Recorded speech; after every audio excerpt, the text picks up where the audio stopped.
Hello everyone, প্রত্যেককে স্বাগত জানাচ্ছি অজানা সত্যের আরও একটি নতুন এপিসোডে। সঙ্গে রয়েছি আমি রাজর্ষি।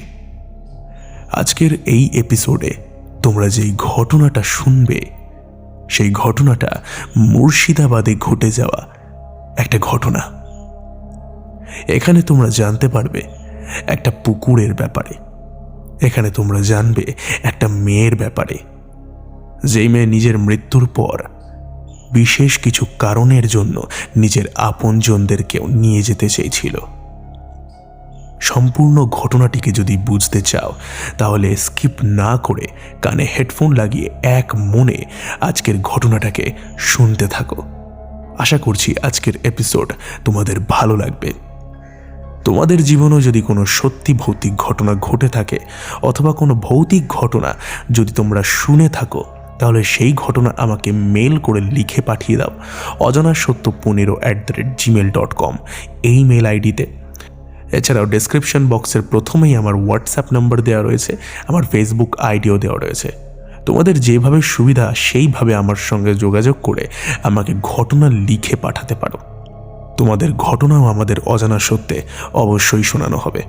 ইদানিং আমার কাছে ঘটনার স্টক প্রায় শেষ হয়ে গেছে, তো প্রত্যেকের কাছে রিকোয়েস্ট করব তোমরা একটু বেশি করে ঘটনা পাঠাও, যাতে এপিসোডগুলোকে আরও এগিয়ে নিয়ে যেতে পারি এবং আরও ভয়ের করে তুলতে পারি। শুরু করছি আজকের ঘটনা।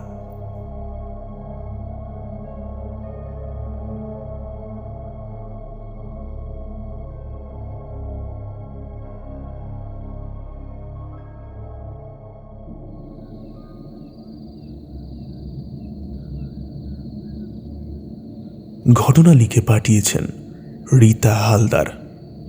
তিনি যেরকম করে লিখেছেন আমি সেরকম করেই পড়ে শোনাচ্ছি। হ্যালো দাদা, আমার নাম রীতা হালদার। আমি অজানা সত্যের একজন অন্ধ ভক্ত। বিগত 2 মাস হলো আমি অজানা সত্য শুনছি এবং তোমার গলায় ভূতের ঘটনা যেন অন্য রকম লাগে। খুবই অসাধারণ এবং থ্রিলিং অনুভব হয় এই ঘটনাগুলো শুনলে। তোমরা প্রত্যেকে এইভাবেই দাদার কাছে ঘটনা পাঠাতে থাকো, যাতে এপিসোডগুলোকে আরও দাদা ভয়ানক বানাতে পারে। দাদা, আজকে আমি তোমাকে একটা ঘটনা লিখছি যেটা আমার নিজের সঙ্গে ঘটেছে। এই ঘটনা হয়তো এই জীবনে আমি কখনো ভুলতে পারবো না।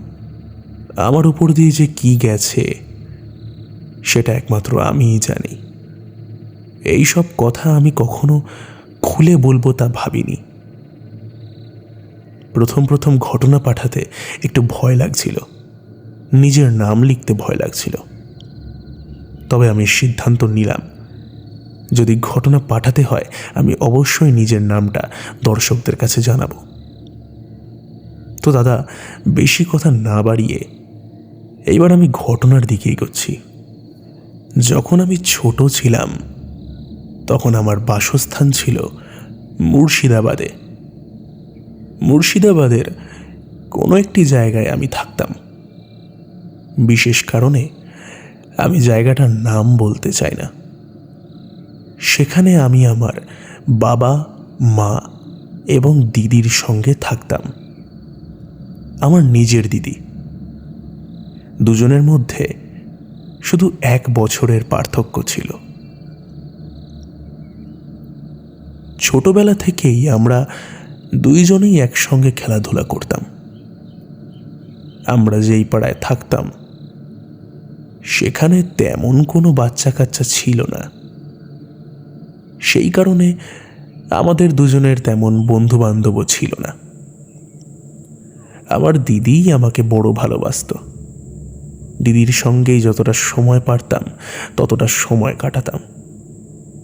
মাঝে মধ্যে দিদি বাইরে বেরোতো, আবার ফিরে এসে কিছু না কিছু আমার জন্য কিনে আনতো। এক কথায় দিদিকে আমি আমার দ্বিতীয় মা মনে করতাম। তো একদিন কি হয়, একটা গরমের দিন দিদি হঠাৎ আমাকে বলে, চল আজকে পুকুরে স্নান করতে যাই। এখানে বলে রাখি, এর আগে আমরা কখনো কোনো পুকুরে স্নান করিনি, কিন্তু সেই দিনকে প্রথমবার মা আমাদের দুজনকে অনুমতি দিয়েছিল। পরে জানতে পেরেছিলাম দিদি নাকি মায়ের কাছে অনেক আবদার করেছে, তো সেই কারণে প্রথমবার পুকুরে স্নান করতে যাব। সেটার একটা আলাদাই আনন্দ ছিল, তাও আবার দিদির সঙ্গে। কিন্তু সমস্যাটা এটা ছিল যে দুপুরবেলায় তখন অনেক দেরি হয়ে গেছে। তখন বাজে দুপুর 3টে। সেই সময় পুকুর চত্বরে কোনো লোকই থাকবে না, শুধু আমরা দুজনে গিয়েই স্নান করব। আমার দিদি আমার থেকেও বেশি উৎসাহী ছিল। সেই কারণে আমার দেরি হচ্ছিল বলে দিদি আগে আগে বেরিয়ে গেল এবং বলল, তুই তাড়াতাড়ি চলে আয়, আমি পুকুর পাড়েই রয়েছি। তো কিছুক্ষণ বাড়িতে থাকার পর আমি পুকুর পাড়ের দিকে রওনা দিলাম। পুকুরের সামনে যখন আমি পৌঁছাই, আমি দেখি দিদি পুকুর পাড়ে দাঁড়িয়ে আছে। এখানে বলে রাখি, পুকুরটা কিন্তু বেশ গভীর। আর দিদি পুকুর পাড় বলতে পুকুরের যেই দিকটা বেশি গভীর সেই দিকের পাড়ে চুপচাপ বসে আছে। আমি যেহেতু ছোট, আমি সাঁতার জানি না, তবে যে আমার দিদি সাঁতার জানতো না তা আমি জানতাম না। আমি যাই এবং একটু আড্ডা মেরে দিদিকে পেছন দিক দিয়ে ধাক্কা মেরে জলে ফেলে দিই। যখন ধাক্কা মেরেছিলাম তখন একটু জোরে চিৎকারও করেছিলাম, হাসতে হাসতে। তবে আমি বুঝতে পারিনি দিদি আচমকা ভয় পেয়ে স্ট্রোক করে যাবে। দিদিকে যখন আমি পেছন দিয়ে ধাক্কা মেরেছি তখনই দিদি স্ট্রোক করে গেছে আর জলের মধ্যে পড়েছে।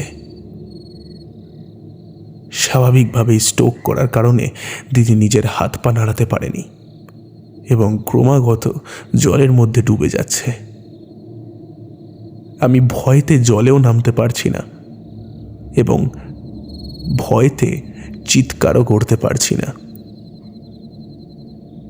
আমি প্রচণ্ড ভয় পাই।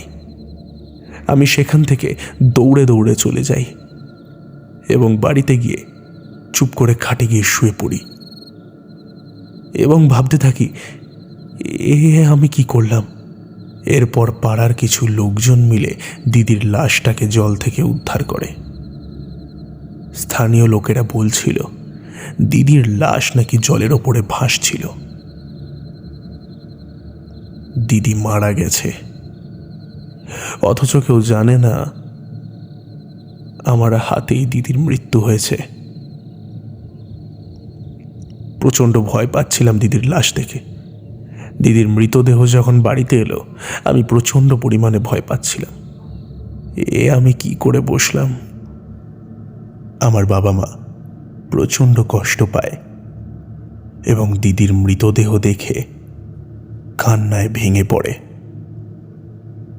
মাকে বলতেও পারছি না যে জিনিসটা আমি করেছি। মা জানতেও চায়নি যে কিভাবে জিনিসটা হলো। মা মনে করেছে বড় মেয়েটা হয়তো জলের গভীরে গিয়ে মারা গেছে, তবে আমার ছোট মেয়েটা বেঁচে গেছে। কিন্তু আসলে যে এটা সম্পূর্ণটা ভুল। আমি নিজেকে আজও, দিদির মৃত্যুর কারণে আমি নিজেকে আজও পর্যন্ত ক্ষমা করতে পারিনি। এরপর দিদির বাৎসরিক কাজ শুরু হয় এবং দিদির পারলৌকিক কাজকর্ম সম্পন্ন করা হয়। এরপর কেটে যায় 1টা বছর। এই 1টা বছর আমি যে কিভাবে কাটিয়েছি সেটা হয়তো আমি এখানে লিখে বোঝাতে পারবো না, এমনকি আমি বোঝাতেও পারবো না। আমার মন তখনও ভালো থাকতো না। আমার দিদিটা আমার কারণে মারা গেল। মাঝে মধ্যে নিজেকে অনেক বড় খুনি মনে হতো। যাই হোক, সমস্ত পরিস্থিতি মেনে নিয়ে দিন আবার সাধারণভাবেই কাটতে থাকে।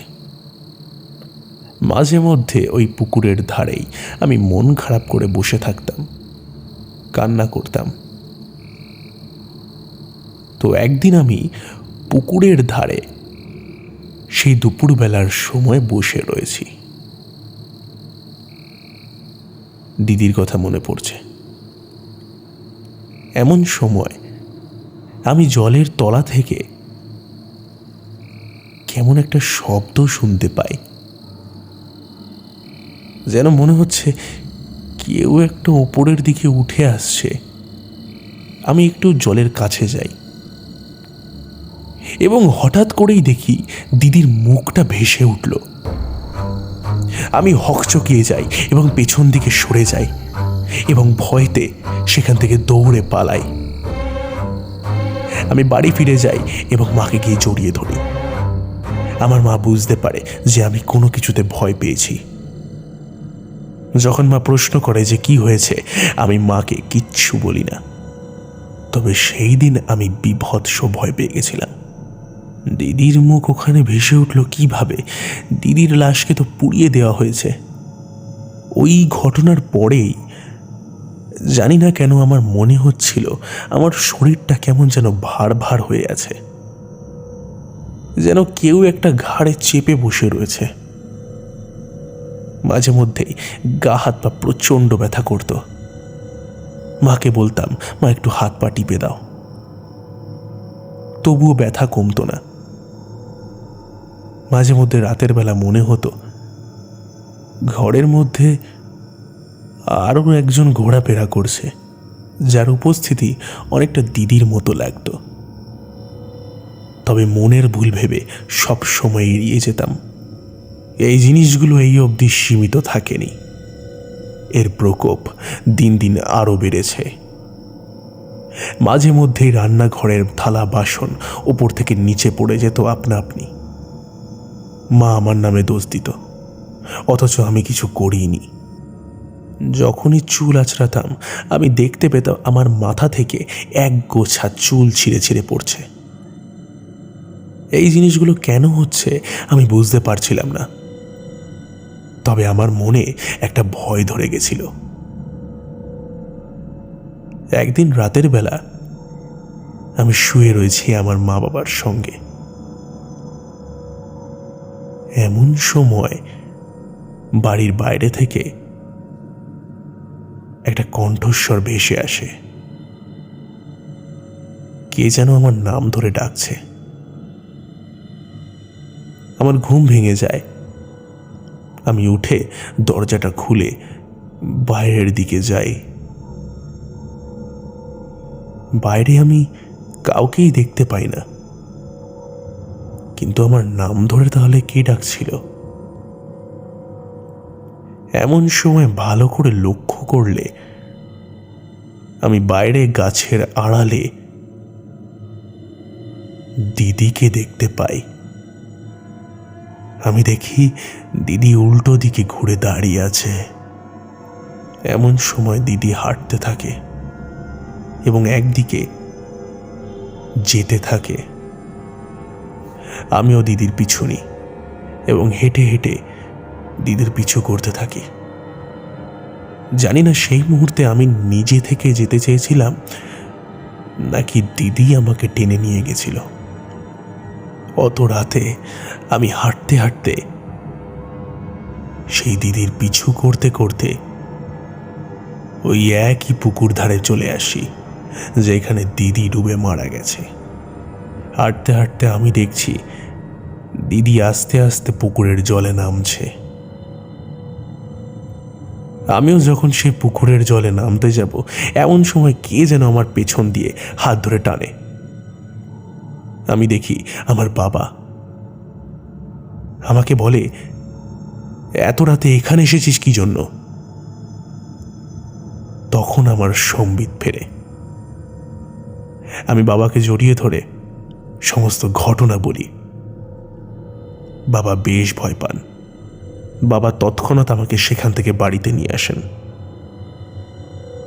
যখন সকাল হয় আমার তখন ধুম জ্বর। আমার বাবা ডাক্তার ডেকে এনেছিলেন, তবে কোনো কাজ হয়নি।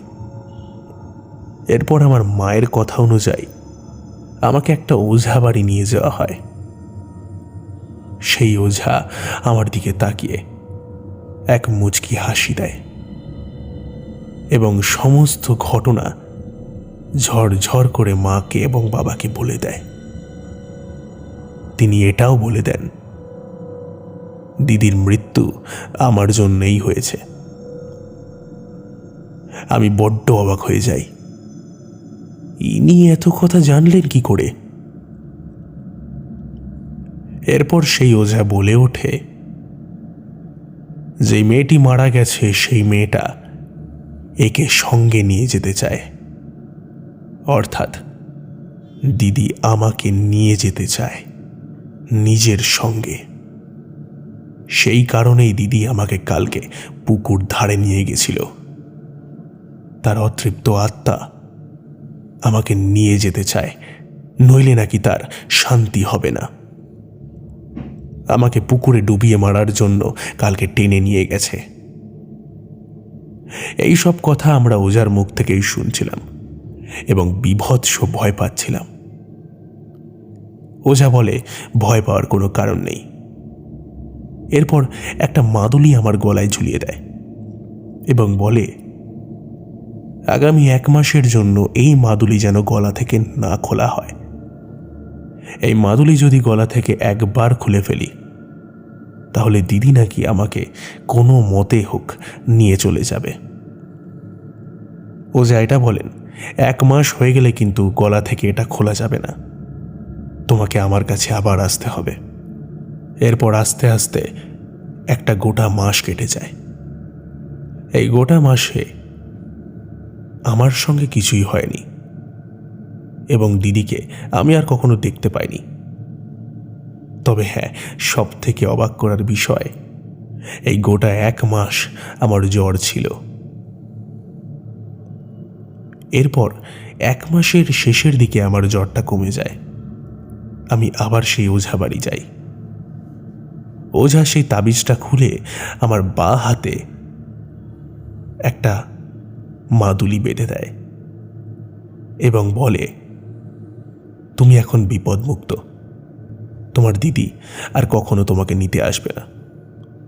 এরপর দাদা আমি নিয়মিত জীবনযাপন চালাতে থাকি। তবে তবুও কখনো কখনো মনে হতো আমার চারিপাশে কে যেন একটা ঘোরাফেরা করছে। হয়তো সে নিজের উপস্থিতি আমাকে অনুভব করাতে চাইছে, তবে আমার কোনো ক্ষতি করতে পারছে না। দাদা, এখন আমার 5 বছরের একটা ফুটফুটে মেয়ে আছে। আমার বিয়ে হয়ে গেছে। দিদির মৃত্যুর জন্য আমি আজও নিজেকে দায়ী বলে মনে করি। তবে আমি আমার ভুলটা বুঝতে পেরে প্রতিটা মুহূর্তে দিদির কাছে ক্ষমা চাই। আমার দিদি যেখানেই থাকুক যেন ভালো থাকে। ধন্যবাদ দাদা, এটাই ছিল ঘটনা। আশা করছি ঘটনাটা তোমার ভালো লাগবে। ভালো লাগলে পড়ে শুনিও এবং সকল দর্শকদের কাছে অনুরোধ করছি তোমরা দয়া করে কমেন্টের মাধ্যমে জানিও কেমন লাগলো।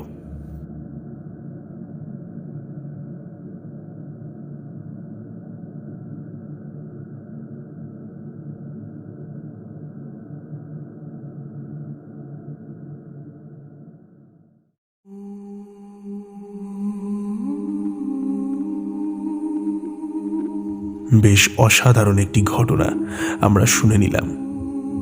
এই ঘটনা বিষয়ে আমি আর বেশি কিছু বলবো না। যা বলার আপনারা বলবেন। আপনারা কমেন্ট করে অবশ্যই জানাবেন কেমন লাগলো। আশা করছি প্রত্যেকের ভালো লেগেছে। যদি ভালো লেগে থাকে অবশ্যই এপিসোডটিকে লাইক করবেন, চ্যানেলটিকে সাবস্ক্রাইব করবেন এবং একটা শেয়ার করে ছোট করে একটু ভালোবাসা দেবেন। এবার আমরা চলে যাচ্ছি আজকের শাউট আউট পর্বে। কমেন্ট করেছেন অর্পিতা ঘোষ, অনুভব মাহাতো, কমেন্ট করেছেন বিদাস FF, সুদেশনা সিনহা রয়, কমেন্ট করেছেন রাজওয়ান আহমেদ, কমেন্ট করেছেন স্বপ্না বজাল, অজন্তা হরি, কমেন্ট করেছেন কুদঘাট, কমেন্ট করেছেন আসিফ ইকবাল, প্রিয়জিৎ এডিটস কমেন্ট করেছেন সুমিত্রা পত্তানায়ক, অমিতা ঠাকুর, চুমকি ঘোষ, এমডি মঞ্জু কমেন্ট করেছেন গীতা গোস্বাম, অমিতা ঠাকুর, অমিত ভট্টাচার্য, তানিয়া মল্লিক। প্রত্যেককে অসংখ্য পরিমাণে ধন্যবাদ কমেন্ট করবার জন্য। আপনারা এইভাবেই কমেন্ট করতে থাকুন, ভালোবাসা দিতে থাকুন এবং ঘটনা পাঠাতে থাকুন। তো দেখা হচ্ছে আবার পরের এপিসোডে। ততক্ষণের জন্য stay happy and stay safe এবং যুক্ত থাকুন আমাদের অজানা সত্যের সঙ্গে, কারণ অজানা সত্য মানেই রহস্যের এক অন্য দুনিয়া।